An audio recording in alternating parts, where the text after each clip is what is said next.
Hi Chris, how are you? Hi Rod, yes I'm well. Here we are on a blistering hot Sunday afternoon and it's the 29th of June and it's episode 179 and we're recording on a roughly normal schedule, which is good. Yeah, we're almost back after my travels and your travels, and for the next few weeks at least we're kind of sorted, right? Yeah, we need to talk about next weekend. Okay, maybe we're not kind of sorted for the next couple of weeks, but that's okay. It's the British Formula One Grand Prix next weekend. I don't know what you're doing, but I'm going to Silverstone. I'm not watching that, but the motorcycle Grand Prix was in Silverstone 4 weeks ago at this point.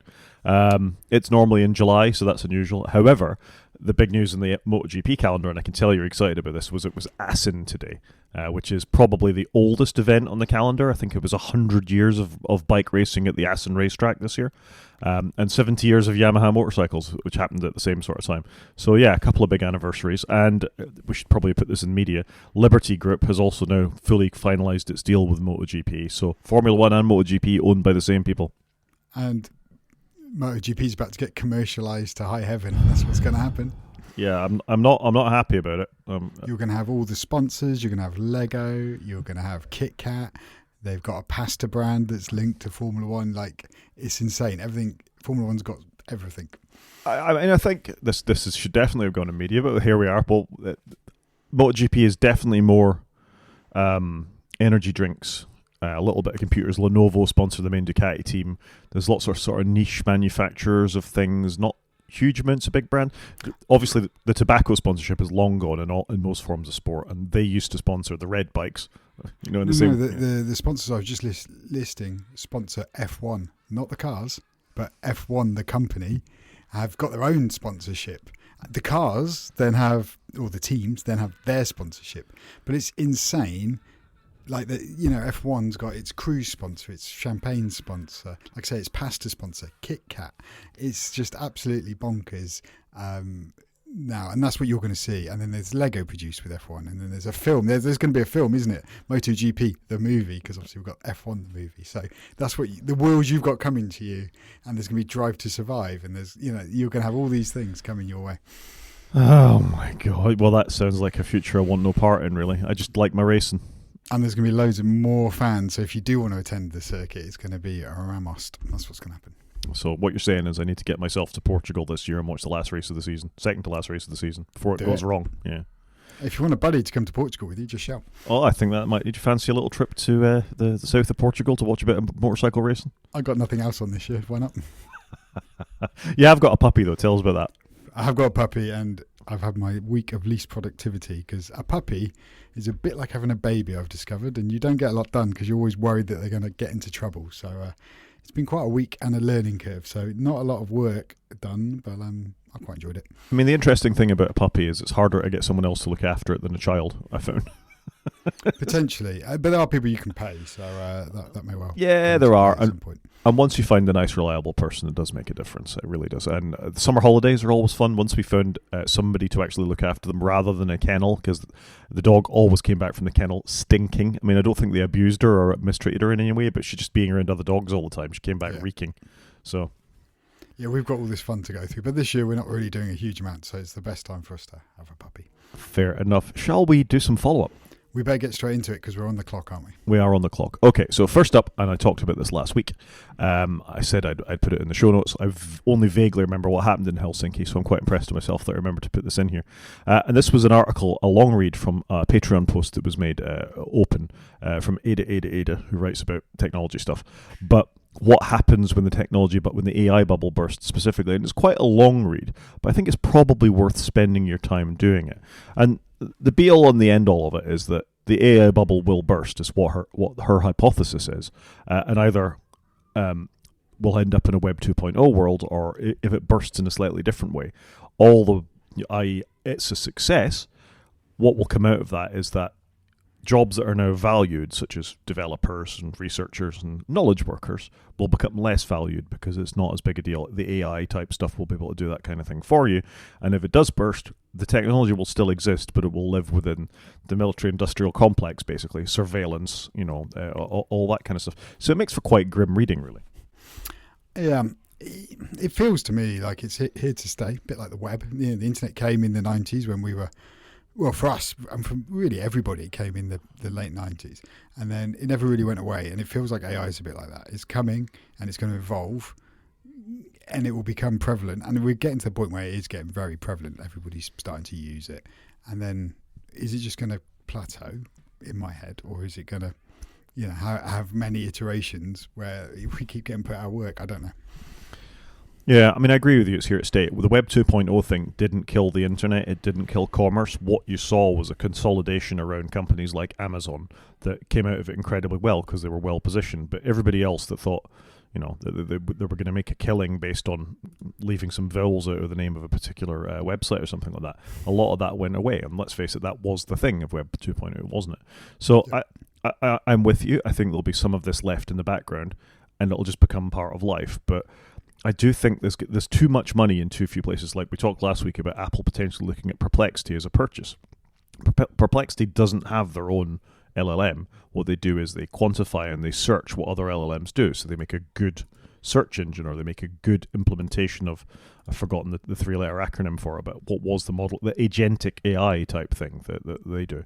So they're not a means into an end themselves. So it'll just become a commodity. You'll be able to run your DeepSeek or your Llama or whatever on-prem if you want to, and who's going to win out of it will be the people who've done it. So Microsoft will come out of it looking okay, but I think maybe OpenAI less so, Yeah, it's going to be interesting to see how it all shakes down over time. Yeah, anyway, it's a long article, but I think it's worth a read. There's a lot in there that that has been carefully considered. I won't read out the last line because I'll get us demonetized, but not that we get a lot of money out of this anyway. But I think it's worth worth a good 20 minutes of your time. Have a read through it.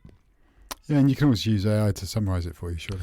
Yeah, that's probably a good idea, actually. I'm sure it won't get anything wrong. Do you want to tell us about the Apple's response to the EU? Not really, because I'm fed up of all of it. Because, yes, so I should. Sorry, that's probably the wrong answer. Yes, I would love to tell you about Apple in the EU. So Apple again they've changed their EU policy, and actually I think Matt Roomer's doing quite a good job of distilling it down into some key bullets. They've got to come back and be compliant, but Apple is still fighting it. Is the outcome? But they've changed the rules to adhere to what the EU want. I think the reason I'm cheesed off with it is because we don't get any of this. We're sadly not in the EU, womp womp, and we're not getting any of the joys of being in America, where they've obviously can purchase apps outside the App Store now and can have Fortnite and things like that. We're not getting any of this stuff, but they are tweaking what they're doing for the EU, and I wish Apple would just wake up, smell the coffee and go, right, nobody wants us to carry on as we are. Let's just do this globally. That's why I'm frustrated. Anyway, frustrations aside. So what Apple are doing now is they've tweaked the rules because in the EU they had already tweaked them in a little bit, but it was confusing. And I don't think it's any less confusing. I don't know what your views are. Okay, Rod is shaking his head for the listeners. So you've got services tier 1. And this is basically where you just get the basic App Store. Like you can put your app on the App Store and you can do the management and engagement and off you go. And you basically pay a much smaller fee to do that. And then you've got the tier 2, which is where you get all the extra stuff that Apple can deliver on top. So, and I think this is their way of trying to justify their fees. So they're going, well, if you don't pay a higher fee, you can just do the bog standard basic. I'd love to know whether they're doing any suppression of you appearing in search results or anything like that if you're a cheapest chips purchaser, or you do tier 2 where you get everything that you get today basically, and they take obviously more of a cut for doing that. Yeah, so you've just explained that to me, and I vaguely get that. But then there's fees on top of this as well, no matter what there is. And I think the fees are dropping. Basically, even if you went outside of the App Store, Apple was still trying to get effectively their 27% out of you for doing it. And this is not much more simple. I think it comes down to about 15%. If you're a very small business, you've got to pay. It's not a core technology. What was it, CTP before? Now it's CTC, core technology charge, I think it is, instead of whatever it is. But it's 5% no matter which tier you're in, and then it's 5% for a store services fee up to 10%, and then a 2% initial acquisition fee. And as I read through this, I just think this isn't any more simple than it was before. In fact, I think it's probably more complicated than it was before. And that is surely, once again, malicious compliance. It does feel like it. I don't understand why it's so complicated. I think Apple need to realise that 30% is the wrong number. as much as they're trying to justify it and trying to, whatever rules they're being asked to comply to, they're trying to get you back to that number. And they need to walk away from that and just move on. The world's moved on. They need to move on. They've just decided 30% is the amount of money they'd like to get. I mean, why is it 30%? Why wasn't it 70% when it launched? Why wasn't it 10%? You know, it's just a number that they've made up. I don't think it reflects any actual cost to them for listing a thing on the App Store and clicking through the link and how much money it makes. That there are different tiers for people that make over $1 million if you're in the App Store proper at the moment. But that's different. So it's just entirely made up. And I think that court case that Apple went through with Epic, as we saw in the United States, we know that it's made up. They know that they're chancing their arms with this. And the EU is not stupid. It's already fined them once. This is to stop them being fined further. But surely they're going to look at this and go, you're still not compliant, Apple. You know, all you've done is made it even harder. I'd hate to be working for a company where you're trying to work out what your costs are with Apple as you launch an app, and it must be so hard to try and determine how much should we allow for this. But it's not even that, is it? It's we've got to go through all the development. We don't even know if they're going to allow it in the first place, and if they do allow it, then we've got to have this cost on top of it. If the app's going to be big, it's even bigger, and in the EU, it's just another level of complication. And soon it's going to be different in Brazil, and soon it's going to be different in the United States, as you said a minute ago. So I don't think any of this is good. No, I agree with you. And I think maybe the 30% fee made sense when they first launched the App Store and there weren't as many iPhones in existence and there weren't as many apps. And it probably made sense back then of, we're going to do this and we're going to run it as a not-for-profit business. That's what the original statement was. And I think Apple just got used to so much money coming in, got drunk on their own Kool-Aid, and they've now completely forgot the premise of what the App Store was meant to do. And now we're in a position where it could be, it ultimately could be worse for everybody. But I think if they'd constantly reviewed it and tweaked the numbers down over time, they wouldn't then get a big hit in their quarterly numbers, because they could have stepped back from 30% slowly over time and got down to maybe 10%. But it wouldn't felt like a big drop because they would have done it slowly. As the numbers grew, rates came down, economies of scale, and it could have worked. Whereas now they've got used to all that cash coming in, and they don't want to do that. But this is fundamentally a feature of no competition, isn't it? If you look at what they charge for using Apple Pay, it's only a couple of percent in line with Square and all the other service providers that sort of have charges on credit or debit. And I think that's fine because they've got competition. They can't get away with charging those higher values because people will just go elsewhere. They won't put an Apple Pay button on their website. They'll just have a Stripe button or whatever it is instead. And those alternative payment options work. Because they have the monopoly is the only reason they're doing this and the only reason they're getting away with this. And this is why countries are, governments around the world are looking at them fundamentally. This isn't helping. I agree. I don't think this is achieving what everybody wanted. And I think Steve Troughton-Smith says it quite well as well. And once again, I'll read him verbatim because he's a clever lad. Will Apple's new EU structure pass this time? It all boils down to, can an app trying to compete with an Apple app offer the same level of pricing that Apple has? Then the answer is still no. Apple still maintains the unfair advantage in both discoverability and in pricing, so by definition their proposal does not satisfy the DMA. It might reduce their rate from 30 to 12% if you eschew the App Store discoverability, but that's still 12% more than any Apple app has to pay or needs to charge. Bang on. Yeah, he's good. And like he says, you're going to miss out all that discoverability as well, which, how would you put a number on that? Yeah, it's just... Obviously Apple have. I just find it very frustrating. And once again this week, there's been a couple of their actions.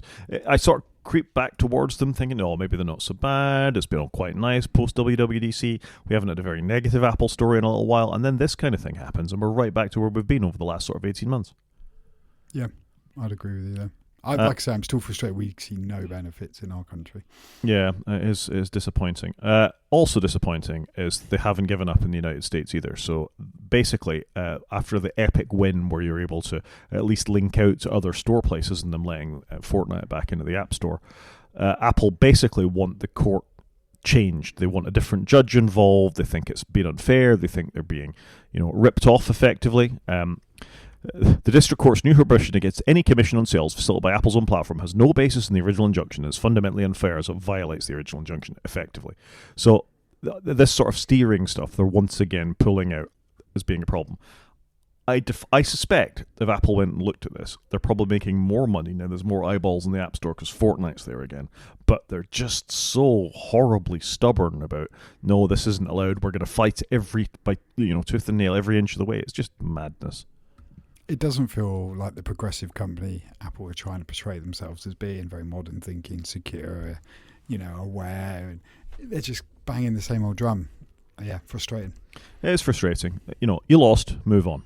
That should be their approach. Be the bigger person in the room, go, yep, we've heard, we've listened, this is what we're going to do. But they're not doing it. And we and other pundits would be happier with them as a company as a consequence, because again, after these two things, the DMA and this, there's just been a wave of negative press again from Apple, and yet another couple of points are hit in the developer and their most passionate fan base, and ultimately it will hurt them. It is a shame after what was a pretty positive WWDC and all the stuff they have done on the platforms and for developers. They're making a lot of good noises. Yeah, but it's just the whole corporate greed again. It is, and it's the look of the thing, isn't it? They're giving the appearance of doing all the right things, while actually nothing has fundamentally changed. Agreed. Let's talk about some positive things. Finn Voorhees, who's related to John Voorhees, who's a well-known podcaster and ex-lawyer, I think, in the Apple punditverse, did a little bit of digging around. Apparently there's a speech-to-text model built into the 26 beta of macOS Tahoe that uses the on-device LLM that Apple have built into it, not the sort of Apple Intelligence secure cloud version of it, but it's really, really fast, apparently. The Whisper model that has been well known, that's been released by OpenAI for a while, is a good model. It's very accurate, but it's slow. It normally takes me about 7 minutes when I put our podcast transcription in to see how long it comes out. This is able to do a sort of similar duration podcast or audio file in about a minute and a half, so it's significantly faster, this Apple model. It's pretty cool, isn't it? I think some of the tech they have got, and obviously Apple have downplayed quite a bit this year, I think. Rightly so after last year. But there's some really good stuff. And it's quite nice that Finn Voorhees, has been able to get in there and mess around with this. And an interesting thing that a couple of our stories have had this week that I don't think we feature, but you're able to access this using shortcuts as well. So you're able to access it with an iPhone or an iPad or a Mac. You don't need to be a developer to make use of some of these models. You can, if you're clever enough with shortcuts, you can make use of it that way. That is cool. I think they've done. I genuinely believe they've done some really good stuff this See, year. look at us being all balanced. Here's a couple of positive Apple things right after the negative things. Agreed. Here's a positive thing. Not that I'm running iOS beta at the moment, beta 2, but they've tweaked the control center visibility. Did you notice this? I did. This probably wasn't my biggest gripe, if I'm honest, but I still think there are some fundamental issues with the glass interface, because you'll be, no matter where you are in the OS, you're in it. There'll be something behind a glass button or a tab bar, and it makes it look red or pink or blue. And so, why is that button blue? And it's like, oh, it's not blue. It's just that there's something behind it. And so I think there is some tweaking to be done. So basically, they've made the opacity higher or lower. They made it. I'm trying to get the right way around. Opacity higher would be clearer, so it's clearer. lower. So they've made it lower, so it's less transparent behind, so it's blurring more. Beta 2 on the whole, though, I don't think it's brought that many changes. So they've tweaked this, but there's not really much in there that they've tweaked. It's all a bit nothing. Whereas normally Beta 2, there's loads of little changes in, because normally Beta 1 gets locked in so much further before WWDC. So I wonder if they're a bit behind in the development this year. And I don't know, we haven't seen many updates, that's all. No, I suspect they haven't been as ambitious in some ways this year. They've put it all in the design, and let's face it, beyond the design and the new look, there isn't that much that's new really in any of the betas. I mean, if you looked at tvOS, you'd say there was nothing new whatsoever. So, and for me, using macOS fairly heavily, I still detest how rounded everything is. More than anything else, I detest how rounded everything is. The corner radiuses are just dreadful. I haven't, because as we talked about last week, I'm not back on the iOS beta. This looks slightly better, but I was with you. I found it was far too transparent before, and I think your average user is really going to struggle with that if it had come out as transparent as it was. Yeah, I'd agree with that. I think they need to find the right balance, and it's amazing that they haven't got more of a balance already. Surely they've had internal tests and have commented on this. That's what I always find bizarre with some of this stuff, but apparently not. So it'll be interesting to see how it evolves over the next few betas. Yeah, we will see, I guess. Something else that was new, and I don't think we talked about it last week. Certainly you mentioned it to me when everything was going on my phone, but you can now restore an iPhone directly without having access to a Mac or a PC. So there's a recovery assistant, presumably in the same sort of mode that Macs have had since, I don't know, I think about 2014, 2015 Macs brought this in. You could just boot into the firmware effectively of a Mac and it would restore it over the internet. It's an incredibly slow way of doing things. And there is still a DFU mode, so sort of you can put the computer in a particular mode to have the download injected into it rather than download it over the internet because it is so incredibly slow. But I guess this is progress. You don't need to have your phone tethered to a computer. Yeah, well, we spoke about this last week. We said it seems bonkers that they haven't completely cut it off from having a Mac or anything. And this is that next step, isn't it? I think it's good. It is good, but it's also slow because have you tried it on a Mac? No. Yeah, it's horrendous. I did it once. Okay. I did it once, and it was a few years ago. Wi-Fi's got faster since then. But you're still downloading a 9 gigabyte file to your iPhone to do a restore on it. And iPhones are pretty good. They've got processing power and all the rest of it, but they don't have the same amount of RAM, and they certainly don't have the same internet connection speed as a connected computer. You know, if you've already downloaded the image file to your Mac, the chances are you've done it on fast Wi-Fi or you've done it with a network connection. Your phone is just sitting there with Wi-Fi or whatever speed Wi-Fi you're on. So it is a slow process. But if you're in a bind, you could leave it going overnight, I guess, and it gives you an option. Whereas, you know, if you didn't have this, I don't know. It feels like the right thing to do. They're finally addressing it because you could be on holiday like you were without. You could be without. I was working. I was not on holiday. You were working. Sorry, you were at a conference working, but you could be out of the country. And I don't always take my Mac with me, so this would give me an option to try overnight of just kick off the download on the hotel Wi-Fi. Hopefully, wake up in the morning and it's downloaded and initiate it all. Yeah, I mean, I agree. It's a better thing to have. I just wonder if this. Maybe we don't know. Maybe you can plug in a USB-C Ethernet connection to this and actually plug it into a wired network and it would be faster. I don't know. That probably would work. Well, you say that, but we don't know that. I mean, there's an interesting experiment to try sometimes. Anyway, but then you're not able to power it, are you? Hold my beer. Oh, you're going to one USB-C cable. You're going to do this live, are you? All right, just while you're plugging that in, and we'll have some instant follow-up. I'll move on to the next story. No, look, your iPhone does support Ethernet. Well, there you go. Just like the iPad does. So there you go. So you can Ethernet your iPhone. There you go. In recovery mode. Oh, well, this is just connecting it in system settings. Yeah, but it will work in settings, which... Yeah, fair enough. Okay. Cool. But you're not going to be able to power it while it's on Ethernet. You can get an adapter. Okay. So or you could put it on MagSafe and Ethernet in the bottom. So we're plugging it into a dongle now as well. It's getting ever more tenuous. No, but I mean, fundamentally, it's the right thing to do. They are computers. They should be able to do computery type things. That's the be all, the end all of it. I'm just giving people a caution. I think this is going to be a fast thing in a bind. It ain't. It would be good. They should be in a position where all of their devices don't need another device to function. You know, that would be the future. And the watch would be the perfect place to start with that. Well, most of the others are already there. The watch is the one. The watch is the one. Something that isn't the one is the Trump T1 phone. We talked about this last week, that it was $499 and made the questionable claim that it was going to be made in America. Well, they've had to step back from that, unsurprisingly. It's designed with American values in mind instead now. Surely Tim can stand up and say the same to Donald. Okay. Yeah, the iPhone 17. It's designed with our values in mind, but we can't make it here. I mean, I'm pretty sure that Mac devices and phones still say designed in Cupertino, California or something like that. Yeah, that's been the tagline for a long time, hasn't it? So if it's good enough for Donald, surely it's good enough for every other American company with these tariffs. But there you go. I mean, it was quite an incredible claim. And it continues to be. It might be inspired by, but I suspect if they can get it for this price, it's made in China. Yeah, agreed. It's just not something you can flip overnight, as we've discussed. No. I am fascinated to see if this device actually comes out and it's not just a grift to get money out of people, how good it actually is. Yeah, it's going to be interesting. Is it actually going to be a good phone? I mean, it's got to be an interesting position to be in. You said this in a previous podcast, that previously American presidents weren't allowed to make money out of doing this kind of thing. You said it. Yeah. Well, they're not. Up to Trump, they haven't been. They've had to declare their taxes, which we know was a whole thing last time. You know, there's a lot of issues that come along with this, and maybe he has put this into a trust fund that's being run by his company or his children or wherever this has gone from.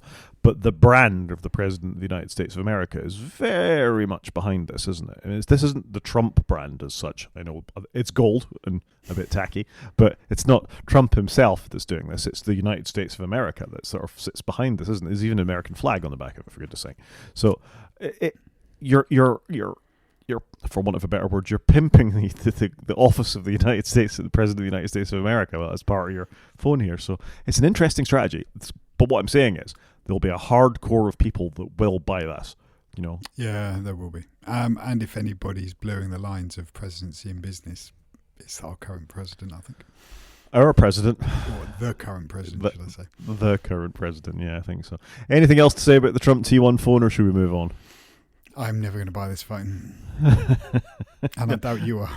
Well, I'm Android curious at the best of times, but I got to think a nice Samsung or a nice Google Pixel or something like that, or a nothing phone, as we've talked about before, which is cheaper and probably a better phone, would be a far better option for most people. Probably be supported longer than the 4 years of a presidency. Yeah, it seems likely, doesn't it? Should we do some news? Yeah, let's do it. Do you want to tell us about the iPad Pro?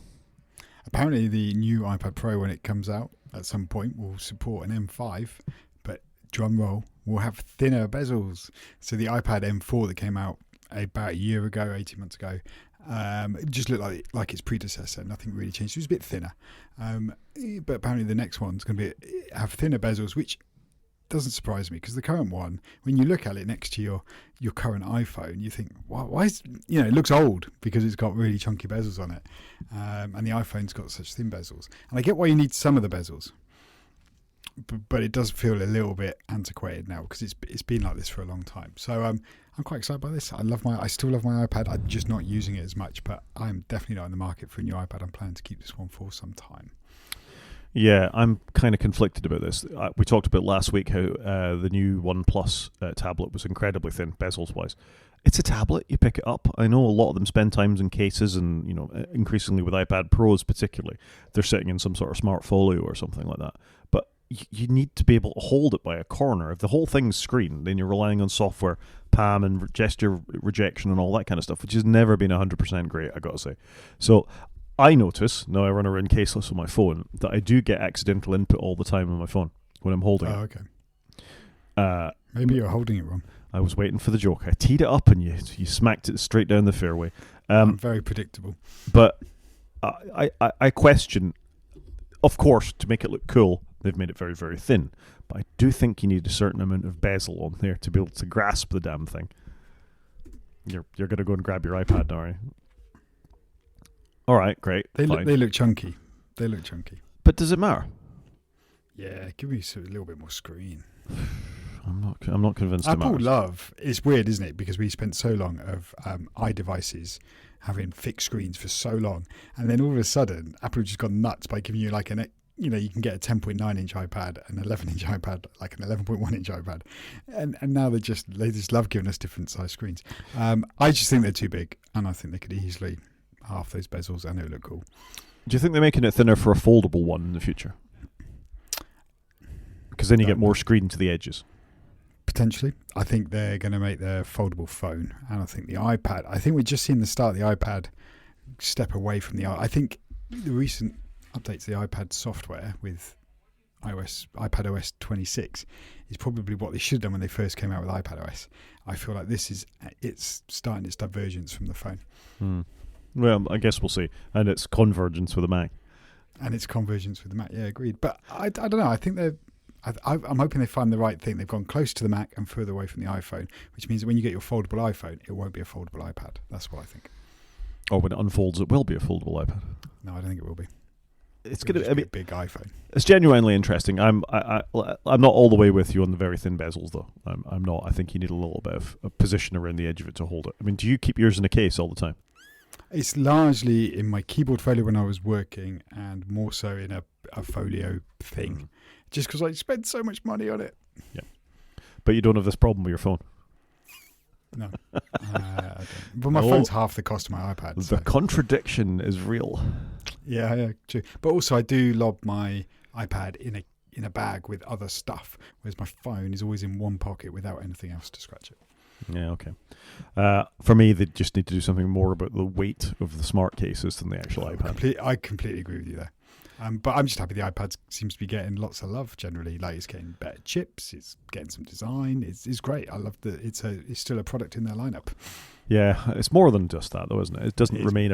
It's not like an Apple TV or a HomePod, which just remains a product in their lineup. This is, it's actively being developed. Yeah, it's a product we actually realise is still a product in our lineup. Something that isn't a product in Apple's lineup is WhatsApp, but WhatsApp have recently been a few concerns raised about them in Congress. Congress has said that staffers should not have WhatsApp on their phones. This surprises me slightly, I must say, because for all my raised eyebrow about WhatsApp, it is two-factor, it's two-factor authenticated, it's end-to-end encrypted, it has a lot of security built in. As long as you don't get into the updates tab and you don't share your contacts with WhatsApp, it's a fairly secure application. So I don't know what Congress's problem is with it here. As much as I don't use it, I completely agree with all your statements. I'm amazed, though, that they're going, we don't want you to use WhatsApp, but we want you to use iMessage. Whereas surely if you're a corporation or an organisation, you want them to use, I'm going to say Teams, something like Teams, where you've got control over the data. You can retain it, you can search it, you can gather it. Whereas iMessage and WhatsApp, there's not a lot you can do with most of it. You say you've got control over the data, but surely Azure or wherever your back end is, Microsoft fundamentally have control over the data. They do, but like with iMessage, though, there's no way of you of running a subject access request on somebody's iMessages. If you want to search for words, or you've got a legal case and you want to, you're being asked to, submit all your data, you can't search all your iMessage records. So I'm surprised they're pushing people towards iMessage. I find that bizarre. I guess it stays on device, doesn't it? But I'm with you. Maybe they've got, let's face it, there's been enough spyware like not spyware, but hacking tools like Pegasus to be able to remove stuff from people's iPhones that they're quite confident that the US government has a version of that lying around, whereas maybe in WhatsApp's case they don't. Quite possibly, but iMessage just isn't a corporate messaging platform, and No, it shouldn't be used as such. But the irony in this, that, you've got the Secretary of Defense, Pete Hegseth, who was clean on OPSEC for using a hacked version of Signal that wasn't secure at all, to talk about actual, war plans and when there were servicemen out there. So they're having a go at this for it not being, not knowing in their language the lack of transparency in how it protects user data, whereas you've got your very senior officials in the government just inviting journalists into chats anyway. So, Yeah, I can't agree with you here. I find the whole thing bizarre that so many companies rely on these IM apps that just aren't corporately viable. Well, yeah. I mean, I don't know what the British position is on this, but I would, if you're recommending iMessage rather than WhatsApp, then you're implying that everybody in the Congress is making use of iOS devices, which they probably are until they get the Trump phone. Well, I guess I suppose most of them are Republicans. Maybe they are, but then iMessage ain't going to work on those. No, it's not at all, and that's going to be a problem for them, isn't it? So that's when they're all going to be using Truth Social. Truth Social thing. But it's not. It's definitely not end-to-end encryption. It's not designed for that. It's a micro blogging platform. It's not a messaging app. So, as you just said, if surely the decision should be to use like a Slack or a Teams or something like that, which also isn't end-to-end encrypted, but you have more control over it from a directory point of view than you do with something like a WhatsApp or a Signal or an iMessage. The whole thing is problematic, isn't it? Yeah, it is. Speaking of problematic, at least for Google. The UK is proposing greater regulation for Google search practices. Well done, United Kingdom. Have you woken up to Google being a bit of a scumbag when it comes to this stuff, have you? Yeah, it feels like they're a bit late to the party on this.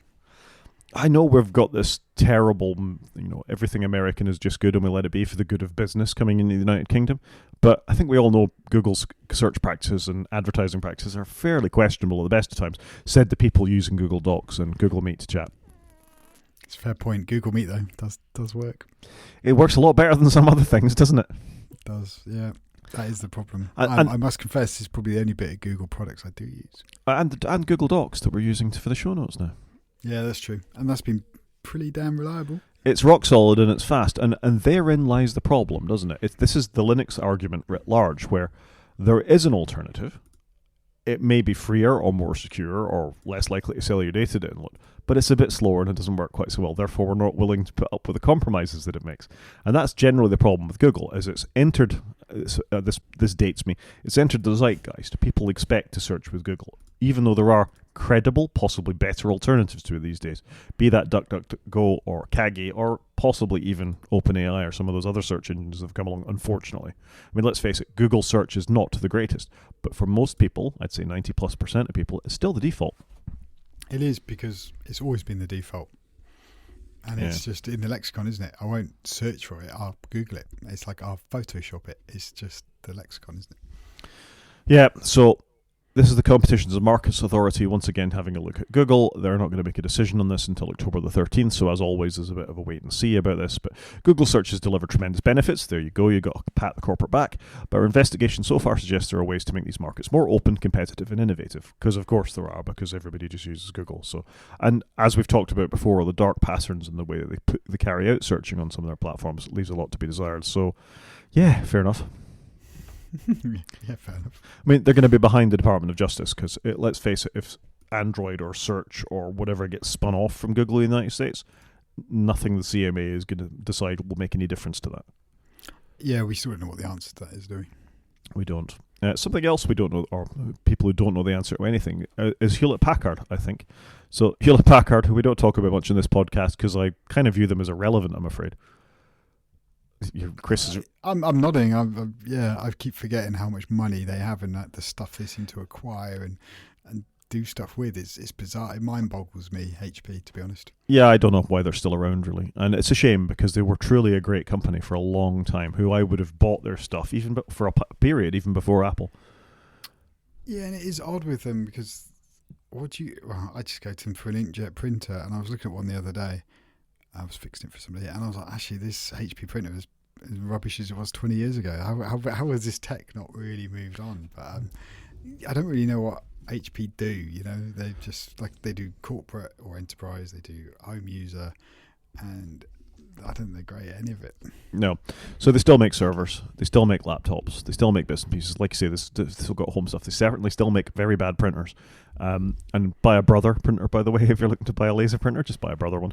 Anyway. In hindsight, that's what we should have done. Absolutely. I recommended one to my mother-in-law about 6 months ago, and I haven't heard a thing about it since. It's been amazing. Then that is the best printer you can ever buy. It's the best printer that I've ever recommended. But what this is Hewlett-Packard moving towards agentic AI, as is everybody else. But it feels a bit Apple-y to me, this. They're kind of behind the curve, aren't they? They're suddenly going, agents are really big in AI. And what they want to do is they want to sell you some Aruba networking kit, and they want to sell you some servers to be able to run your agentic AI, hopefully with some NVIDIA chips in it. That's what it all comes to.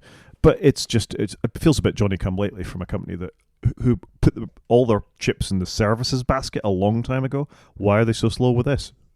Yeah, I agree with you. I agree with you. It feels very, very behind the curve for them, whereas normally they're making acquisitions. And they bought the Humane Pin, didn't they? Yeah, they did. But then they bought Palm. They obviously knew AI was a thing. They bought Palm back in the day as well, and that didn't work out too well for them either. That did not work out terribly well, no. Something else that might not work out well, and continuing Apple's questionable push into rubbish adverts recently. And I didn't get this alert, but apparently many people's wallets in the United States were getting an advert for the F1 movie. Did you get the advert? No, but I do turn off nearly all notifications of nearly every app. So no big surprise I didn't get it, but it feels Apple, you've overstepped the market game between the operating system and the person who also makes movies or does other services. You've overstepped here. I mean, this is your wallet. Into this goes your plane tickets and your car keys and all that kind of stuff. There is no business in an advert being in there. Nobody else is allowed to put an advert through there. So why are they? I think this is bad. There's so much hype around this F1 movie. There is. I got to say, none of it is making me want to go and see it. I didn't want to go see it because A, I like F1, but B, I was there when they filmed some of it, and I'm curious to see how that's all worked out. But is that dragging you to the cinema, or would you rather just sit on the couch and wait for it to come to streaming? It would drag me to the cinema if it wasn't so hot, and if I could arrange my friends and family that want to come and see it. Trying to arrange 6-7 people to find a night when everybody can go is somewhat challenging. Maybe I just go watch it. Yeah, I agree. This is a shame because it's the kind of thing I would have gone to see. The director directed Top Gun Maverick, for example. Which was a good film. Yeah, it's got Brad Pitt. I like Brad Pitt. It's got Javier Bardem. I like him. I'm not at all interested in Formula One. No, I get that, but I find it mad that you've got the actors doing actory stuff next to just the F1 guys doing their normal day jobs, because you're going to see them standing on the pits and then next to just the F1 teams doing their thing. And I'm really curious to see how all that works, and does it actually work as a good movie? I mean, I'd rather go and see the Superman movie, and I'm not going to go and see that. So, I haven't been to cinema in ages, and there's the new Pixar film that I think we spoke about last week, where they barely announced it, which is really odd. And it feels like Pixar have done a really rubbish job of telling you there's a new film, and Apple have done an awful job of it because they've abused their position as a platform owner. Yeah, and that's exactly right. I mean, to sum this story up, they're abusing their position, and this kind of advertising is the reason lots of people are leaving Windows, because Microsoft are pushing these kinds of ads into all manner of places in the operating system, and stick it in the wallet is egregious, and I don't like it, and it's just another little cut in the death by 1,000 cuts they're putting us through at the moment. Agreed.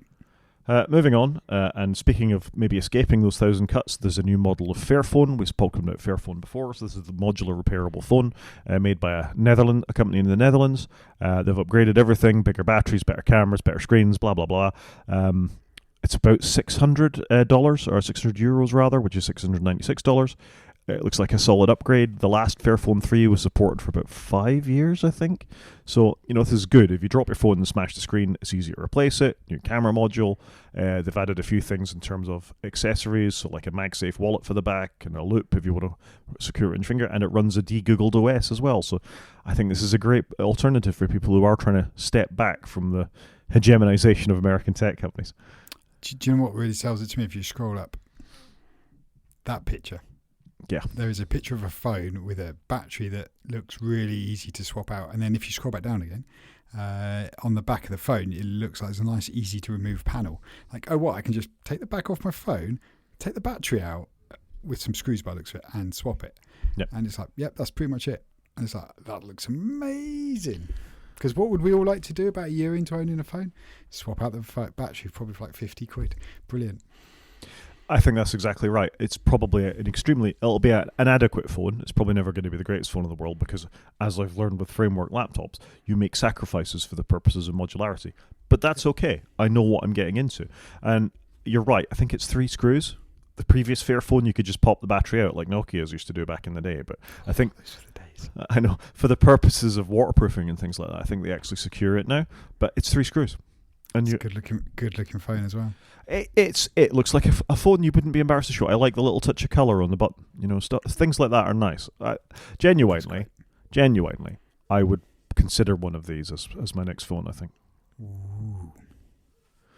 Yeah, I know it's quite a thing to say, but it's true. And I have, from my reservations about running Linux full time, particularly around video editing and recording the podcast, everything else with a little bit of pain just works, and it's an odd position to be in because it's not going to take much of a push to just go, oh, sod it, I'm just going to use it for everything and I'll just deal with it.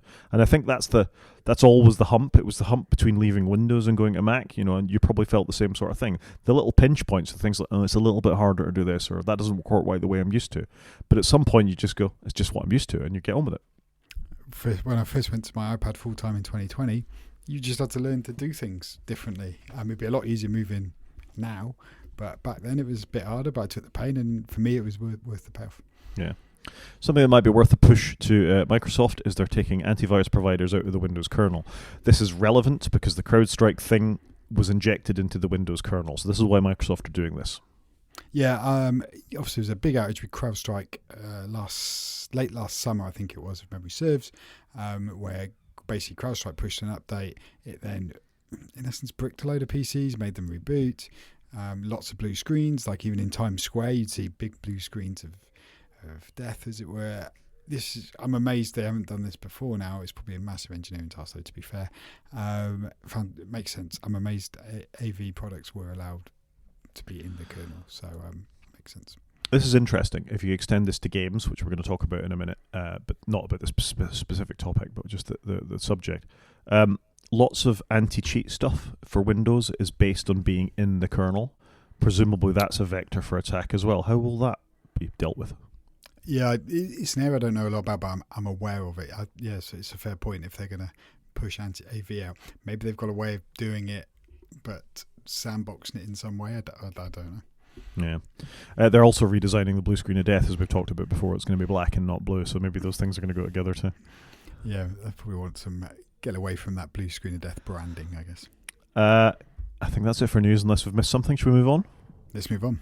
So, car corner. Bicycle corner. We talked about this last week. We talked about the Raleigh One e-bike. You and I both thought it looked nice. We thought it was a good-looking bike. Good sort of DNA from the VanMoof guys. What I hadn't realised is they want to charge a subscription with it. Did you see this? Only when you sent me the article, but I'm not surprised. And maybe this is where VanMoof went wrong, in that they couldn't sustain their business because they need that recurring revenue. But it's a premium device. Would I want to buy a bike with a £7 a month subscription? I'm a bit subscription adverse if I can avoid it. I'd rather pay a bit more up front and not have any future fees to pay. This really gets up my nose, frankly. VanMoof did sell me a bike that was a well-made bike that I would buy another one of. I didn't need a subscription with it. Adding a subscription to it would probably made me not buy the bike, because it's a bike that I bought and I own. Unless you have ongoing payments for your car, you own your car at the moment. You own your computer. Certainly the hardware, if not the software. So now they're going to start charging you a subscription for functions of the vehicle, which I suppose BMW have pioneered. But it's But it never really went anywhere, though, did it? It kind of died a quiet death. I think in everywhere else but software, this is a bad idea.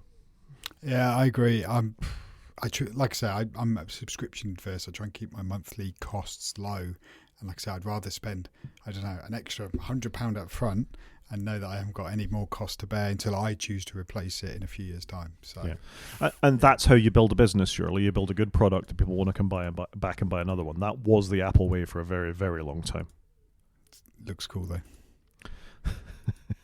It does look, I think the design's really good. And with the Raleigh branding, it really works. Yeah, I agree. It's a nice looking bike. I think it's cool. However, I'm not in the market for a bike. I need to use the one I bought. Fair enough. I'm not using mine so much because they've changed the parking situation at work, so I need to figure that out, really. I need a better lock on it. Oh. Somebody else that's doing something vaguely new is Tesla. Other than the market shares plummeting all around the world, they've delivered their first car. It drove itself to the customer. Was this. So it drove the 30 miles from its factory to wherever the customer, 30 minutes from where its factory was to the customer, and delivered itself. Given how their robo-taxis have been reported on in the last couple of weeks in Atlanta, I don't think I'd want this to happen. Quite a cool marketing stunt. You've got to accept that. The world's most boring car drives itself. It does look boring. I'm sorry. The outside of the Tesla just looks really dull. It's my personal opinion. And I know they've got some great smarts, and without Tesla I wouldn't have had an electric BMW because they've pushed it all along. But I think the new ones look really boring. But I feel your frustrations on it. I think a car driving itself just does not feel right to me, one iota. So this can only happen in Austin because that's where the robotaxi project is ongoing. It couldn't happen anywhere else in the United States. And Elon sacked all the people that do all the regulatory stuff in the government when he was part of, what was it? Doge. Yeah. Department of Efficiencies. So it's just, the whole thing is just bonkers to me. Yeah, the robotaxi stuff's not going so well, so I'm surprised this was allowed to happen, but as you say, there's no comeuppance for them for doing it. I'm with you. I think the cars are very boring. Even when I had it, I thought it looked boring. Looked a bit like a fish. It's interesting BYD have copied the look of the Tesla Model 3 effectively for their vehicles. This new Model Y, they've put a light bar across the front, so it's a bit more Cybertruck looking. So it looks slightly more interesting than the last one, but not at all. And I think this is part of the criticism of Tesla. All right, this is a software innovation for them, really. It's not a hardware innovation in terms of, this isn't a new car. This is a refreshed car, which car manufacturers do all the time until they release a new model. Tesla hasn't actually released a new model in years now. And the Cybertruck, which is their newest model, as we've reported on here, has been full of all sorts of efficiencies and deficiencies and breakages and recalls, and there's lots of them lying unsold in lots around the United States. So I think they've got bigger problems than just the car being able to drive itself to its customer. Marketing, no substance. Do you think people are going to do this though? Like, I don't know. It's not that much of a hardship to go to your dealership and pick up a new car. I always thought it was quite exciting. I guess I've done it so rarely. I've not had that many new cars. So normally I'm buying some banger for second hand. Yeah, but you still go and get the car. Yeah. No, I do agree with you. That first drive away is exciting. Yeah. Anyway, nothing else to say about that. Should we do some media? Yeah, we haven't got much media, have we? We haven't. We have Smoke on Apple TV Plus, though. Yeah, so I popped this in here. I haven't seen it yet, but it's directed by the director of Blackbird that was on Apple TV with the main lead, Taron Egerton, who was in Kingsman. I just thought this looked interesting, just thought I'd put it out there, and it's got 71 by reviewers and 84% by viewers, so it's scored okay by viewers. So I'm curious to see it because I did enjoy Blackbird when it was out. I thought the cast were good, the direction was good. So I'm annoyed it's a TV show. I'd rather just have a film, but there you go. So Taron Egerton, Welsh. I did not know that. There you go. He's I think he's from Pembroke, something like that. So okay. Yeah. So you'll have to listen to his American accent. I have seen this. I've seen the first 2 episodes of this as it happens. And your thoughts? You look genuinely surprised. It's good. It's solid. It's there's some really good acting in there. There's a good twist at the end of episode 2, but I'm just going to throw in here, and I will remember to put it in the show notes, that The Guardian actually gave it 4 out of 5 stars and said no TV show has ever been worth sticking with more. Because I'm always worried with Apple TV shows that there's a few of them I've watched the first episode or the first 2 episodes and just given up on because they haven't been very good. This is good. This quite a compelling sort of premise. It makes me think of Backdraft. Do you remember the film Backdraft? Yeah, a long time ago. Was that Kurt Russell? Kurt Russell, yeah. Okay. Because it's about an arson investigator and his partner, and there's sort of 2 people starting fires in the city in which they are, and the idea is they've got to track them down. It also has Rafe Spall in it, who I have a lot of time for too. Yeah, he's awesome. So there's some good actors in it, and this review from The Guardian made me go and watch it. So yeah, I've seen the first 2 episodes, and they say stick with it to the 3rd one because it's all like wow. And I got to say, based on the twist at the end of the 2nd one, I'm coming back for the 3rd one. Oh, that's good. I think for me, Apple TV Plus has had some good hits lately. Like I watched that thing with John Hamm in it. I watched the narcotics thing. I've had some good hits with it, like I say. So I'm dead keen to watch this. Yep, good. And then we've got the news that Denis Villeneuve is going to be directing the next Bond film. What do you think of that? I'm quite cool with that. I like a different take. I'm very cool with it. What do you think? I think I love Denis Villeneuve because the 2 Dune films are fantastic. They're exactly the sort of interpretations of Frank Herbert's work that I wanted to see. So he's a bit of an auteur, and I really liked, I can't remember the name of the film, the weird one with Amy Adams and Hawkeye. Oh gosh, I should have done this before the show. It's an amazing film. Denis Villeneuve's movies. Help me. August 32nd on Earth, Maelstrom, Polytechnique, Incendiaries, Prisoners, Enemy, Sicario, Arrival, Blade Runner 2049. Arrival. So Sicario is a phenomenal movie. I don't know if you've seen Sicario. I have seen Sicario. I actually really enjoyed that, and I've seen the 2 Dune films. Yeah, and both Dune films. So give him Bond by all means, and let him do his thing with it. Don't give him any studio rules or anything like that. I'm here for this, frankly. I think if you look at his films, he's done a wide range of films, well directed, but different. Very different styles. If you know what I mean, like. I think he will get the right. I don't know. I feel good with this. He's a good director. I feel quite cool with this. And I got to say, working with other people's work, because Blade Runner 2049 was an extremely solid sequel to Blade Runner. Blade Runner is one of my favorite films of all time. So we can reinterpret people's work as he's proved with Blade Runner and with Dune, and sort of the original work when it came to Sicario and Arrival. He's a very solid pair of hands. So I'm excited for this. Yep. No, I think this is awesome. Games. I played a game. You did play it. That's amazing. I bought and played a game. I'm genuinely shocked. Tell us about Tempest Rising, then. It's a Tempest Rising, which you had recommended to me previously. I had it on my wish list for a while. It's on sale on Steam right now on their summer sale, but it was on sale the week ago when I bought it as well on a different summer sale. But anyway, I bought Tempest Rising, which is basically a modern version of Command & Conquer that I love so much. It's taken me a little while just to get used to some of it, but actually it's really well done. Quite a cool game. I'm really impressed with it. I think they've done a good job. They've taken what was C&C and modernised it, I think, in a fairly easy way to get used to it. And they've done the first few levels. I just think it's really cool. Really impressed with it. The graphics are awesome.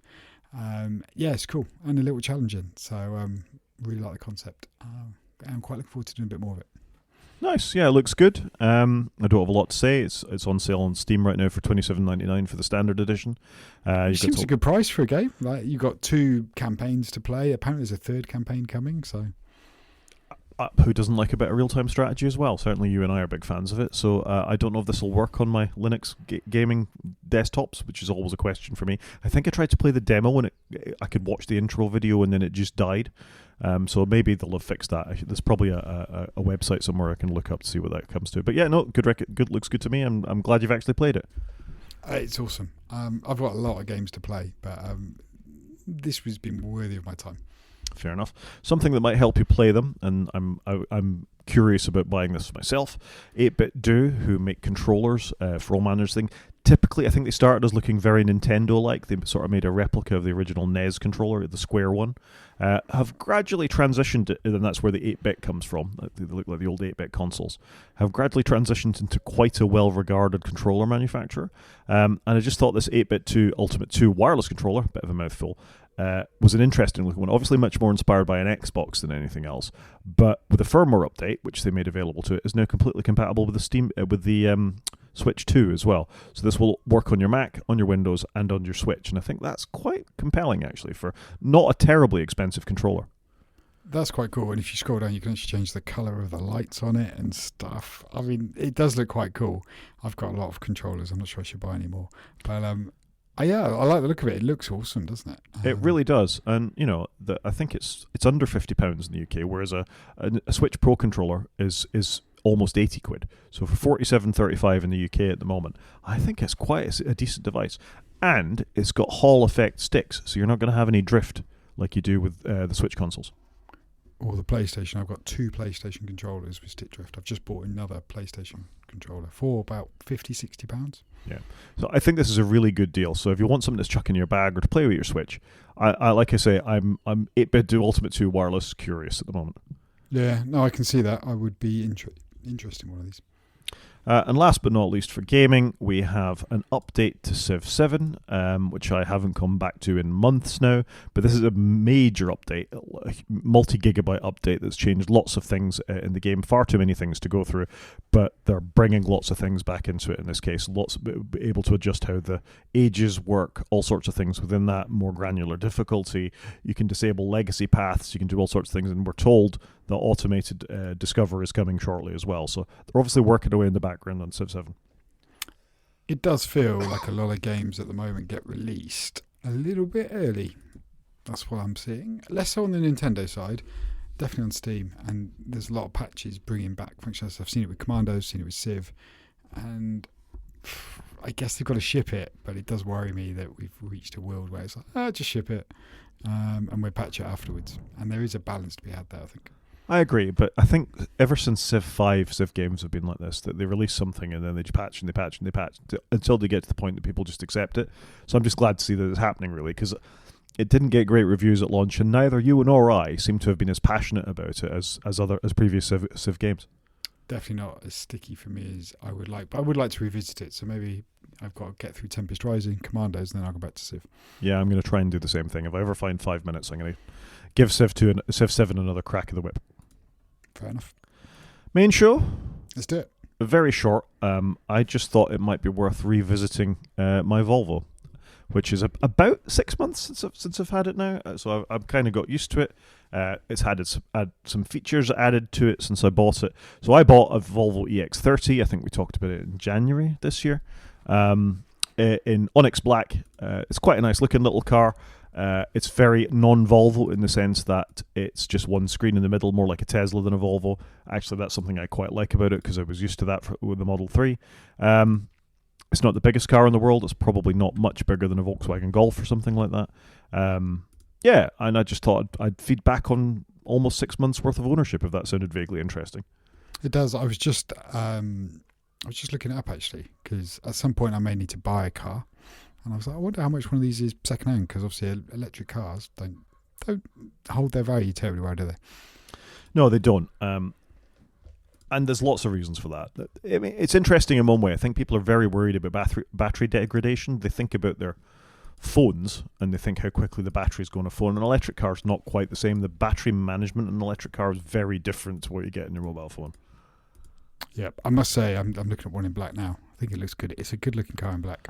It is a good looking car, and black's the colour I've got. So just to talk about the software side of it, it's not as mature as the Tesla was. It absolutely isn't. It doesn't have a lot of the features, and in a way that's a good thing, because I think after 4 months of the Tesla, they released a software update that moved every button on the touchscreen everywhere. Yes, my BMW, I thought the software was really good in it, but again, like it didn't do half the things the Tesla would do. But I was alright with that because I didn't need half these things. Does it tell me how fast I'm going, and does it do CarPlay? As long as it does those two things, I'm pretty good. Yeah, so it does both those things. Whoop, whoop. The CarPlay implementation is a bit odd in the sense that it projects into the middle of the screen, so you still have because you need to see the cars or the controls around it. So okay. it takes over 2/3 of the screen and leaves the borders at the top and the bottom, so like the soft touch buttons at the bottom and the speedo and sort of warnings up at the top, but the CarPlay takes over the rest.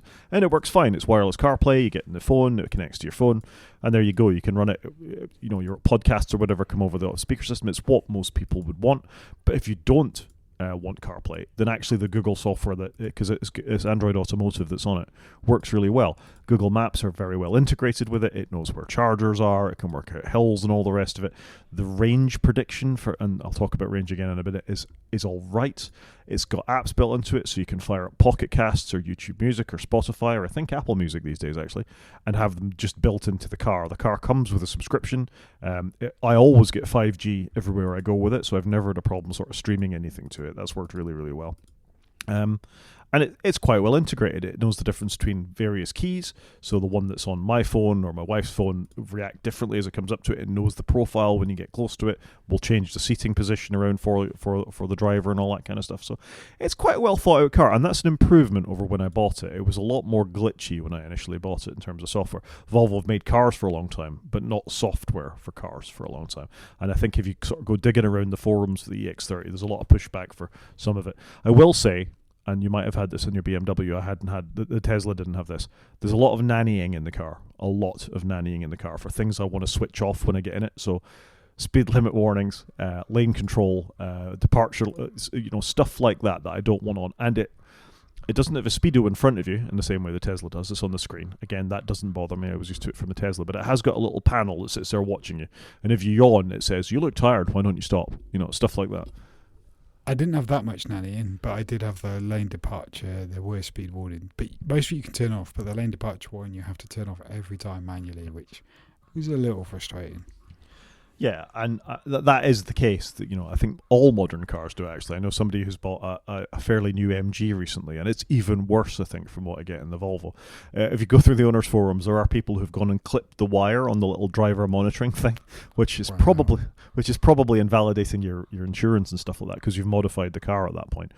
But it has been a solid car, and it does not have the range of the Tesla at all. The Tesla, I could drive almost 300 miles every single time and not worry about it. I am lucky to get to 200 miles in this, but it's got a smaller battery, and that. Yeah, it's a much smaller car. It's a much smaller car than the Tesla. I like the boot. It's got lots of very Volvo features in it, like the parcel shelf you can take out and tuck under the load liner at the bottom. It's got a frunk that's big enough to get the charging cables in there. There's enough space in there for 5 people. It's definitely sort of 4 people are very comfortable in it. I drove to Bristol Airport and back to it yesterday on one charge. It wasn't really an issue. I had 4 adults and all their luggage in there from my daughter being away on 2 weeks holiday, and it just shouldered it with no problem at all. And it's a pleasant car to drive. Yeah, it looks a great car, and like I say, that's why after some of your reviews and the fact that it is getting some software updates, to me it's good, because it means they're still investing in it, they're moving it forwards, whereas often with the BMWs I bought, they update them for a few months and then there's nothing. Whereas this one, they do seem to be doing a lot more with. Yeah, and just because it is a Volvo, I think you've got to talk about its safety, haven't you? And I was a bit worried initially, because it is very Tesla-like. I thought having no speedo in front of you was a very non-Volvo thing to do, for example. This is the company that pioneered seatbelts in cars, for goodness sake. But you can see their Euro NCAP. They actually score very highly on absolutely everything. And I wouldn't recommend you do it now, but if you've ever got the time to look through how some of these Euro NCAP videos work, and yeah, this should work. I'll flip through this. If you look at a car crashing, it crashes extremely well, and I think the modern design of these kinds of things is really quite impressive. I suppose we'd call it a monocoque once upon a time, but even though this is a little Volvo and probably one of the smallest cars they've ever made, it's an extremely safe vehicle. And I don't know if it's in this video, but they actually show you some of the outside stuff as well about how they respond to pedestrians and cars crossing in front of you and all that kind of stuff. So from a safety point of view, it's still a Volvo, you know? So I think this is all good stuff. Agreed. Volvo got a fantastic name, haven't they? I think. I'm quite impressed with it. Like I say, I'm a little curious at the minute. Yeah, so there you go. And I didn't even know Euro NCAP did this kind of stuff anymore, where they took it actually out into the field to test the active safety features of crashing into cars, pedestrians walking out in front of you, you know, all this kind of stuff. What will it do? Yeah, it's really good, isn't it? And the fact it's all on YouTube is I didn't realise this was a thing. Yeah, it's just another thing to look at in your car. So anyway, there you go. That's my plot. Would I buy another one? Probably. Which is more than, considering I didn't buy another Tesla, I think probably is a decent answer. Yeah, I'd be the same with my Beamer if I wasn't paying for it. I'd probably get the same car again, but it's a lot of money. It is a factor. I mean, I wouldn't recommend anybody did it, but if you went on Auto Trader in the UK and looked at the price of a second-hand Tesla Model 3, if you're just looking for another electric car, they're really cheap. Yeah, comparatively, a lot of cars are though. You know, mine halved in value. 2 years in, its second-hand value is insane. And then the other one is the Polestar 2. I mean, Polestar 2. There are a lot of them for not a lot of money for that kind of car, and that's a car that's good-looking car as well. Yeah, it's a handsome car. Yep. App of the week. Do it. And my app of the week is called 13-Foot Ladder, which is handy for getting around the odd paywall. I think you could, if you can, then you should pay for subscriptions to websites and things like that. But for the odd thing that you can't get around and you desperately want to see the content, 13-Foot Ladder will often remove a lot of the payment barriers to these things. So it has occasionally been useful, but I'm just putting out there for information. I wouldn't recommend people use them all the time. I had never heard of this. It's quite a nice little thing. What put me onto it was there's a self-hosted thing. You know how manic I am about self-hosting things that you can run as well, called Marina, which I might make app of the week at some point if I can figure out how to get it working reliably.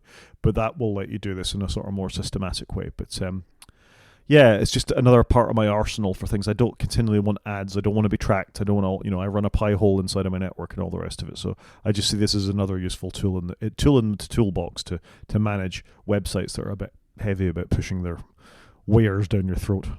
Yep, no, I understand that. That makes sense. There you go. Thing of the week.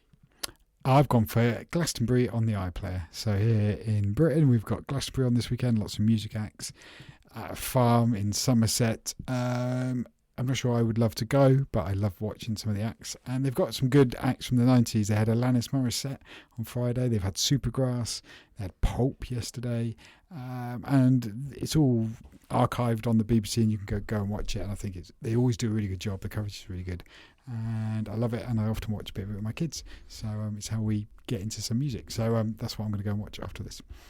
Fair enough, yeah. They had Neil Young there last night. I have a lot of time for Neil Young. I think he's an absolute legend. I could do without seeing Rod Stewart, frankly, but if you're into that kind of thing, that was there. I thought it was interesting, the BBC cut Kneecap. Was it Kneecap or somebody that sounds like Bob Dylan, but I can't remember his name. Maybe, but I think Kneecap. Rob Villain or something. Yeah. They have also had some protest words. So, that they're making editorial judgments there. But I guess if it's before the watershed, then that may be okay. I don't know. I mean, people have the right to talk, don't they? I mean, that's the point of music. It's kind of a process in its own way too. Yeah, no, agreed. But I just love Glastonbury. I've always liked Glastonbury. I've never been, but I just love the output of it. So we've got Glastonbury and Wimbledon this week. So lots of things happening here in Britain. Close to you too as well, isn't it, Glastonbury? Relatively. Yeah, probably not too far away. Probably like an hour and a half or something. I think we can call that a show, Chris. I think so. So if anyone wants to get in contact, Rod is on Mastodon. He's at G5Manic at Mastodon.scot. He's also on Blue Sky, where he's at G5Manic at bsky.social. I'm on Mastodon and I'm at _CGP at Mastodon.social. You can watch on YouTube by going to the website and clicking on the link that you can see in front of you now, or you can drop us an email, waitfromsleep@protonmail.com. Talk to you next week, Chris. Cheers, Rod.